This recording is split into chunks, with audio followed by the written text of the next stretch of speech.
Ireland has a couple of culture shocks, especially for me as a black Nigerian girl living in the country, and I'm going to be sharing all of these culture shocks with you. If this is something that you'd want to know or listen to, then you should definitely do keep on watching.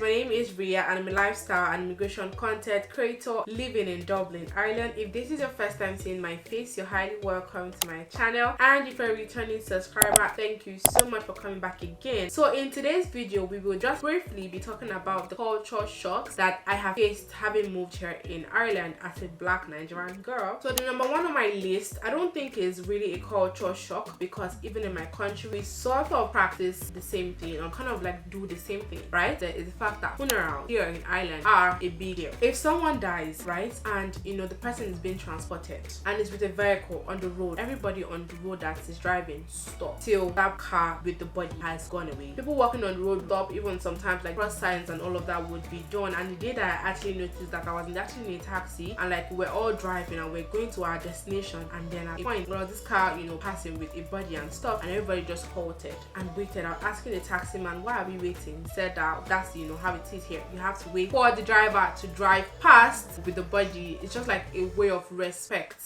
that's what I got from it, the way of giving their last respect to whoever it is, regardless of whether they know the person or not. It's just like how it's done here. And actually that made me very warm. Like it actually warmed my heart to see that they actually do take funerals as a big deal here, just as we do in Nigeria. Because in Nigeria, funerals is such a big deal. And another thing with them that I noticed, that when someone dies, they don't take time to bury them like in days, sometimes even like the next day, sometimes in 2 days, sometimes in 3 days. Most times they actually bury them immediately, compared to where I'm coming from. Like it will take like months, like a month, 2 months, 3 months to even organize and plan the burial ceremony and everything before a burial is being done. But for them it's just like, we are sad that this has happened, we're upset about it, we're going to bury the body, everybody wear your black, come just say your piece. They do like the whole church ceremony here, the person goes to church and whatnot, and they bury the person. And having to say that Ireland somewhat kind of practices the same balance when it comes to funerals actually was a big shock for me. I don't know what I was expecting. I don't think I was expecting this, but it actually warms my heart that they actually do practice it the way that they do practice it. So now moving on to my next point,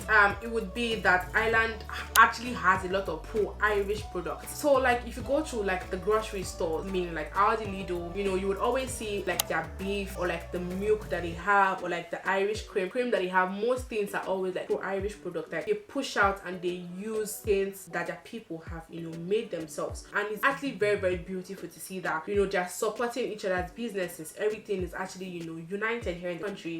For my country we do actually have Nigerian products, quite alright, but I don't think that most of our products or most of the things that we use are like Nigerian products, or maybe they are, but it's not really shown as much as it is shown here in Ireland. Most times like back home I always say things like, oh, made in China, made in Indonesia, like those kind of things, and like American milk or whatnot, cheese and all of that. But here in Ireland, most of the things that they eat especially are Irish products, and that's actually one good thing. Another culture shock for me is the fact that here in Ireland you pay for basic things, like everything you drop money. And I think that that's how it's supposed to be, because you want services, you have to pay for it, right? But here in Ireland, I'm also even hearing that if you want to pump like your bicycle or your tire for air, let's say you're driving, or you're driving and your tire has gone down, you need to pump it to resume driving, right? Paying for 5 minutes about €1. I don't know if that has increased now. So just imagine that you need to pump your tire, one tire, for like 30 minutes or an hour. Just imagine how much you're going to pay. Like they pay for the very basic things. And also another thing that I have said before on this channel that is just like a very big shock to me was the fact that they pay for nylons. So if you go grocery shopping and you don't go with a bag, you actually have to buy a shopping bag. In my country, if I enter a store and I'm shopping and I buy a lot of things, so even if I buy just one single pen and I need a bag, they would definitely give me a bag if I request for it, and I don't have to pay for it. But here in Ireland, if you're going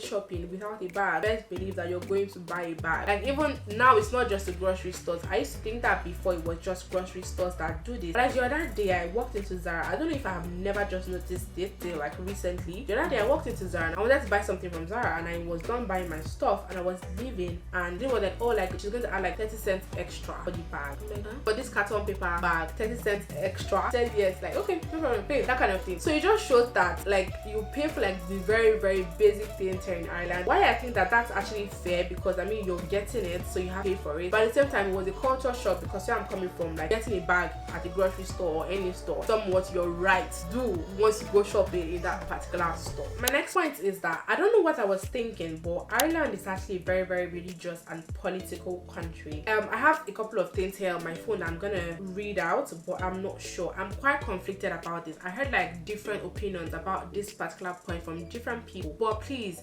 if you're Irish and you're watching this particular video, correct me if I'm wrong, and also please tell me the right thing. So what I heard is that the Irish flag represents the religious part of Ireland. So like there is the green, white and the orange color, right? So it states here that the green stands for Roman Catholic, and then the orange stands for the Protestants, and then the white stands for the hope that one day there will be a union between the Roman Catholics and the Protestants. I might be wrong, because some people have said, oh, like this is not correct. Why another version of what I heard about the flag is that the flag represents the political side to Ireland. So for example, they say that the green stands for nationalists, that's like the original, you know, Irish people, while the orange actually stands for the colonists, the unionists, so people that have, you know, colonized them. And then while the white is for the peace and for the hope that one day, or is for the peace and hope between them. I did quite a bit of research about this particular point. I wasn't sure what version was right. So if you're Irish and you're watching this, please let me know down in the description box what version you actually think is right. The flag, does it really portray the religious part of Ireland or the political part of Ireland, or the both of them? That's actually something very beautiful, because for Nigeria, pretty much just have like two colors on our flag, which is the green and the white, and the two green actually represents like natural wealth, while the white represents peace and unity, you know, as a country. But for Ireland, having to know that it could actually mean the religious part or the political part of the country actually makes it a little bit more interesting than I actually, you know, thought about. So please correct me if I'm wrong, and let me know what the flag actually represents and how, you know, the origin and the choice of the colors and everything came about. Okay, thank you. And then the last culture shock for me, which is not so much of a culture shock anymore because I'm used to it now and I love it, is actually the pronunciation of the names in Ireland. I think I did a video about this like a year ago, where I was talking about like how they pronounce their names here and how it's not pronounced how it's spelled, right? So for example, Niamh, N-I-A-M-H, Niamh. For me, I'll pronounce that Niamh, as the H is silent. For me, in my head, it's like the H is silent. That's something that, you know, was culture shock to me, because you have to be very careful so you don't mispronounce someone's name, so you don't offend someone by mistake without even knowing that you're actually even offending this person, right? Unlike Nigeria, where like the names that are there are sort of pronounced how they are.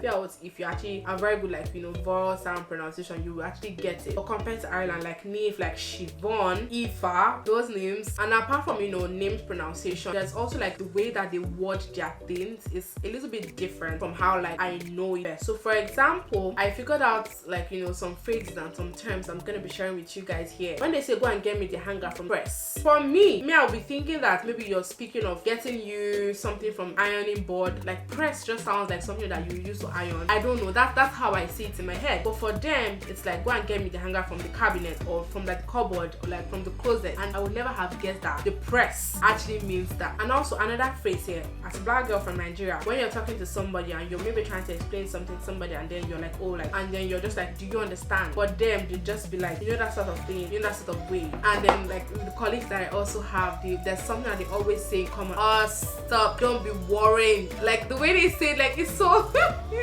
it's so cute. Honestly, like I love it, to be very honest. Like they have a couple of phrases that is very like different from what I'm used to and what I would even think that that's what it means. But yeah, pretty much it. Those are the points that I have that I'm stating to you guys about the culture shock that I faced having moved to Ireland. If you have any more culture shock, if you're a foreigner and you have any more culture shock that I haven't mentioned here, please leave it down in the comment section below, and please don't forget to hit the like button, don't forget to subscribe down below, and also turn on your notification bell. Thank you so much guys for watching. My name is Ria, and I'll see you guys in my next video, and I love you guys. Ciao ciao. Bye guys.